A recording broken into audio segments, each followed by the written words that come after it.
Welcome to LA.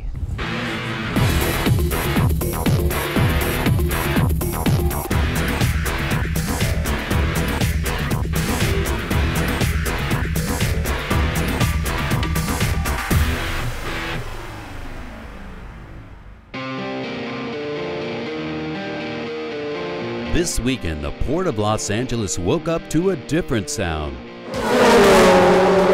The fast cars of the Red Bull Global Rallycross Series were in town. Team Sykes was fourth in the championship standings coming into this doubleheader weekend. Spirits were high as a good showing in both races could move Geoff up the charts considerably. Yeah, Red Bull Global Rallycross does one thing really right, and that is they pick some really cool locations, and not only that, they can set up wherever they want. They really have a lot of pull, and Red Bull helps out, so we really get to do some really cool events. The Port of LA is one of them. You can see here the ocean. I mean, it really doesn't get much better for a scenic backdrop than this, and I get to sleep in my own bed tonight.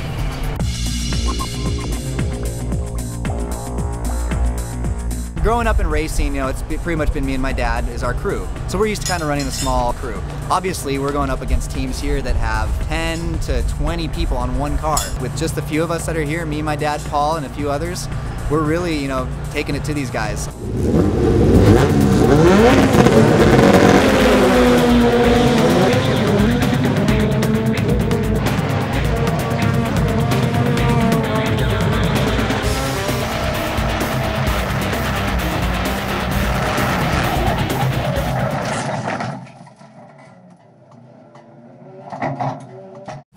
This is what's left of the left rear tire.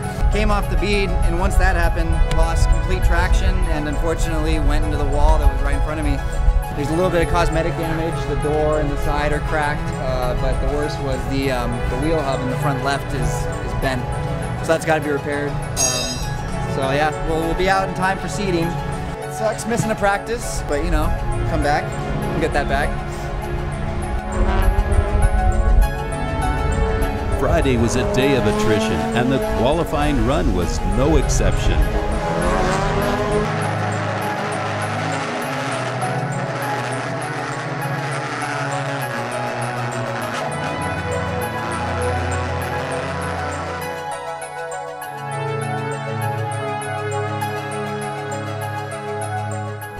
Well, during our qualifying session, this broke.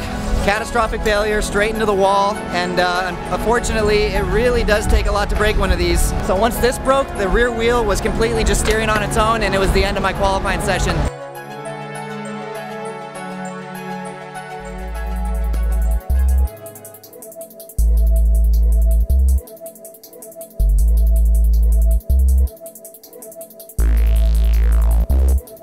Facing adversity, Team Sykes never gave up and worked relentlessly to get the car ready for the heat races.